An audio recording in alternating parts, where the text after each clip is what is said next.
sen, sä tiedät heti, että nyt puhutaan menneistä jutuista. Tämä kuva näyttää tosi hyvin, miten tämä palapeli kootaan. Eli otetaan sana asuin ja puretaan se osiin. Ensin meillä on verbin vartalo, asu, siihen isketään perään se meidän uusi kaveri, menneen ajan tunnus, i. Ja lopuksi vielä persona pääte, joka kertoo, että puhutaan just minusta. Superloukista vai mitä? Eka juttu. Vokaali voi kadota kokonaan. Kato tarkkaan.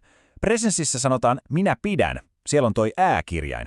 Mutta imperfektissä se onkin minä pidin. Ää on hävinnyt. Ja sama homma sanassa tulen, se e-kirjain vaan, haihtuu ilmaan, kun i-tunnus tulee tilalle. Okei, toinen yleinen juttu on se, että vokaali ei katoakaan, vaan se muuttuu joksikin toiseksi. Tosi hyvä esimerkki on maksaa.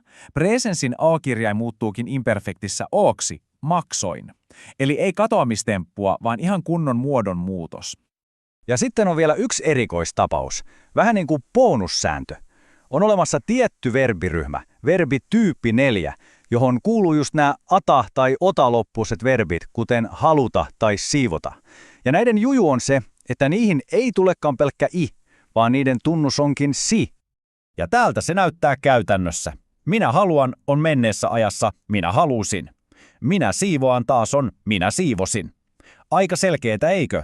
Kun sä alat tunnistaa nämä tietyt verbit, tämä siirsi-juttu tulee ihan selkärangasta.